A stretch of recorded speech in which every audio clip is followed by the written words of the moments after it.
What if I told you that a very simple story about a young cook actually holds some big life lessons?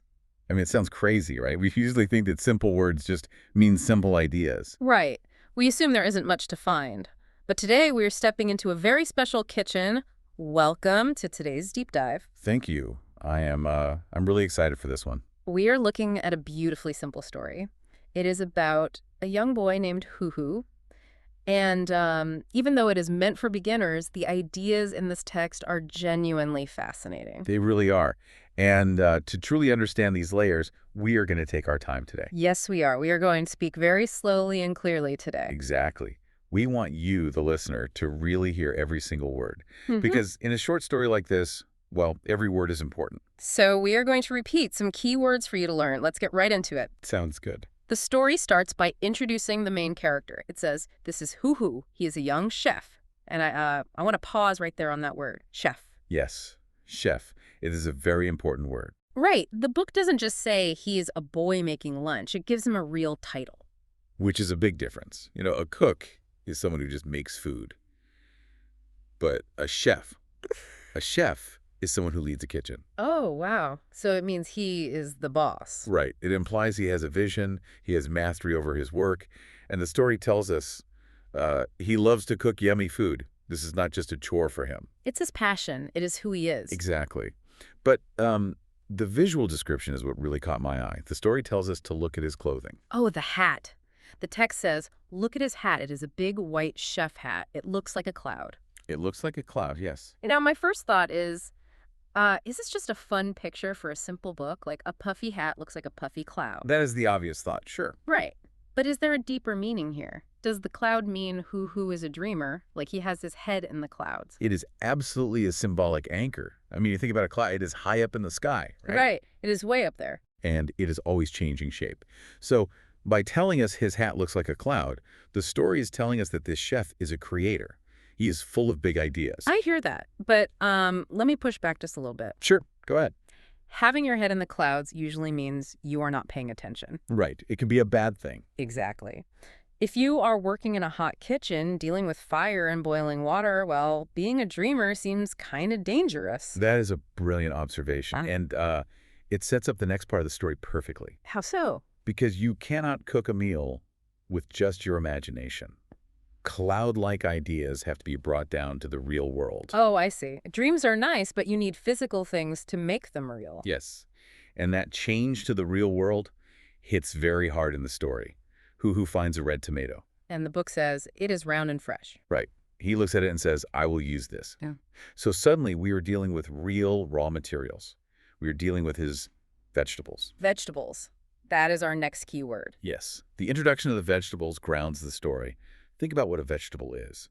It comes from the dirt, from the earth. Exactly. It is physical proof of nature. So the chef might have his head in the clouds, but his hands must be on the vegetables. On the tangible earth. I love that. So we have this peaceful scene around fresh tomato, but then the story throws a big curveball. It really does. The tone completely changes. Out of nowhere, the text gives a warning. It explicitly says, be careful. It is a jarring shift. I mean, you are reading a nice, happy story, and suddenly the author warns you of danger. It surprised me. Why put a warning about physical danger into a safe, comfortable story? Well, the text explains why. It says, this is Huhu's knife. It is very sharp. Sharp. That is another key word for us today. Sharp. Yes. The knife is sharp. It helps him cut the vegetables. But why bring a dangerous tool into this peaceful kitchen? Doesn't that ruin the happy feeling? It ruins the comfort, yes. Yeah. Because creation has consequences. This idea of a sharp tool changes everything. Yeah, does it change everything? Because true culinary art, or any art, requires you to respect your tools. A sharp knife is dangerous, yes, but it's also the only way to create something new.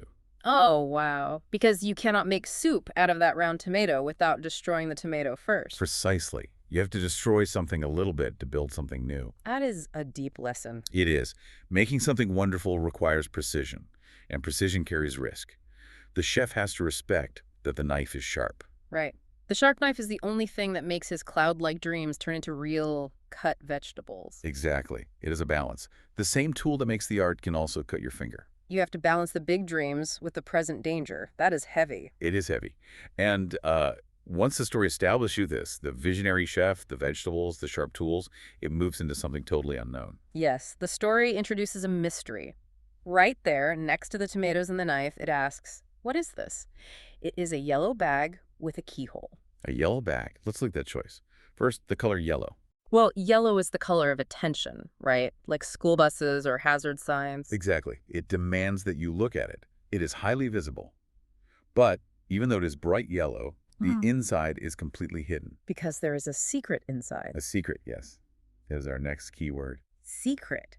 So a bright yellow bag holding a hidden secret. It creates a lot of tension. It does. Our source material gives some great ideas about this secret. Like maybe it is a magic spoon or a special rare spice. Right. It reminds me of the secret ingredient at a famous restaurant. The one special thing that makes the food extraordinary. But I want to point out a small detail. The text says the bag has a keyhole. Yes, a keyhole. It requires a key to open. Which means the secret isn't just hidden, it is locked. And that difference is huge. If something is just hidden, maybe it was just lost. But if a secret needs a key, someone is actively protecting it. Oh, I see. The chef knows this secret is very valuable. I think so. It makes you think about how professionals guard their best knowledge. You don't just tell your deepest secrets to everyone. Right. You have to earn the key. You have to respect the sharp tools first. Exactly. You prove you can handle the basics before you get the secret. So we have all these different pieces now. The cloud hat, the physical vegetables, the dangerous knife, and the guarded secret. It is a lot of competing elements. But one person can't handle all this alone, right? No, they can't. A professional kitchen needs a team. Which brings us to the weirdest part of the story. Huhu does not work alone. He has a helper. A helper. That is our final key word. Helper. But the story doesn't give us a normal friend. It says, look, a small green hand. It helps Huhu in the kitchen. Just a small green hand. I am not going to lie. I was so confused when I read this. A disembodied green hand. Like, is it a magic creature or an alien? It is very strange. Or maybe it is a joke about having a green thumb, you know, someone who is good with plants and vegetables. It functions as a piece of magical realism. Like in some famous novels where a magic thing happens in a normal room and nobody panics. Right. The book just says, oh, here is a green hand helping with the soup. It acts like it's totally normal. It does.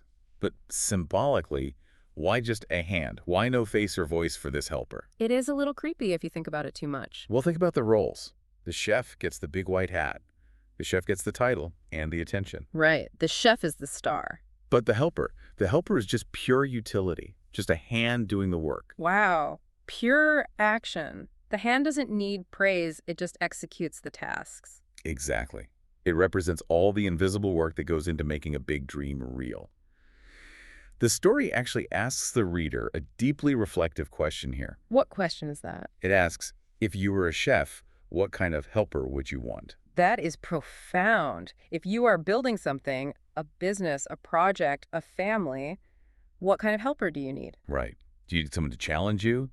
Or someone to just safely use those dangerous tools? Or someone you can trust with your locked secret. Exactly. The visionary needs the executor. The cloud hat needs the green hand. Okay, let's look at how all of this comes together at the end. The climax of the story. Yes. We have the lofty vision, the real vegetables, the sharp knife, the locked secret, and the unseen helper.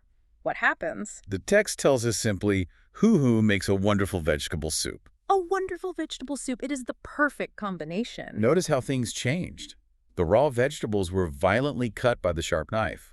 But now they are unified. They are mixed with the secret. They become a single, warm, sustaining thing, like magic. But the brilliance of this story is that it doesn't end with just the soup. Right. The final measure of success isn't just the food. The story gives us one last sentence. Everyone is happy. Everyone is happy. That changes the whole meaning of Huhu's journey, doesn't it? It completely reorients the purpose. Think about where we started. We started with just one person, Huhu, the chef. He loved to cook yummy food. It was all about his vision and his hat. Yes. We started with individual passion, but we end with communal joy. Everyone. The ultimate goal wasn't to make the chef famous. The goal was to make the community happy. Exactly. The dangerous cutting, the guarded secrets, the magical labor, it was all an act of profound generosity. The physical act of creation is just a way to connect with people. That is incredibly powerful. It really is. It shows that when you master a craft and bring your head out of the clouds, you can serve the world. It is just staggering how much deep meaning is in this beginner text. We explored risk, hidden knowledge, invisible labor, and the purpose of art. It rewards the careful reader. When you slow down and really look at words like sharp or secret, the story becomes so rich. Which brings us to you, the listener. We want to leave you with something to think about today. Something for your own life. You might not be a chef making soup, but you are definitely building something, maybe a career or a relationship. Think about the tools in your own life. What is the specific protected knowledge, the secret hidden in your own yellow bag that makes your work special? And do you have a healthy respect for the dangerous tools you use? Yes, and perhaps most importantly, who is the unseen helper in your life? The small green hand that tirelessly assists you in making everyone happy. Have you thanked them today? It is a vital question to ask yourself. Thank you so much for joining us on this slow, careful deep dive. Keep looking closely at the simple things in life. Sometimes the most profound truths are sitting right there on the kitchen counter.